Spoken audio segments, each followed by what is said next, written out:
Online प्यार की अधूरी कहानी। कहानी एक युवक अर्पित की है जो शहर के एक प्रतिष्ठित आईटी कंपनी में काम करता था। उसकी जिंदगी व्यस्त और तनावपूर्ण थी। अपनी रोजमर्रा की जिंदगी से कुछ सुकून पाने के लिए अर्पित ने एक दिन सोशल मीडिया पर एक अकाउंट बनाया। उसी प्लेटफॉर्म पर उसकी मुलाकात एक लड़की दिव्या से हुई। दिव्या एक खुशमिजाज और समझदार लड़की थी। उसकी प्रोफाइल तस्वीर और उसकी पोस्ट्स ने अर्पित को प्रभावित किया। उन्होंने एक दूसरे के साथ बातचीत शुरू की और धीरे धीरे उनकी बातचीत ने एक गहरी दोस्ती का रूप ले लिया। अर्पित और दिव्या ने एक दूसरे के साथ अपने जीवन के छोटे बड़े अनुभव साझा किए। उनकी बातचीत दिन रात चलती रहती और अर्पित को ऐसा महसूस होने लगा कि दिव्या उसकी जिंदगी का एक महत्वपूर्ण हिस्सा बन गई है। दोनों के बीच एक अनकहा आकर्षण था जिसे वह महसूस करते थे लेकिन व्यक्त नहीं कर पाते थे। एक दिन अर्पित ने अपनी भावनाओं को व्यक्त करने का फैसला किया।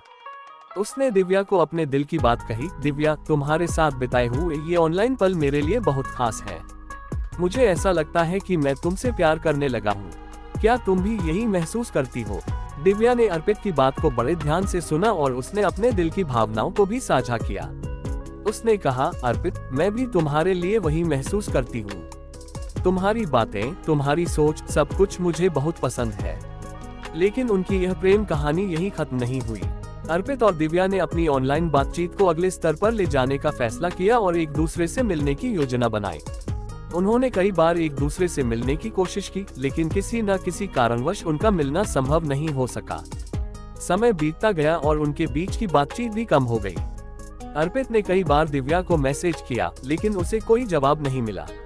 उसने महसूस किया कि उसकी यह ऑनलाइन प्रेम कहानी अधूरी रह गई। आज भी अर्पित को दिव्या की यादें सताती हैं और वह उस अधूरी प्रेम कहानी को सोचकर उदास हो जाता है।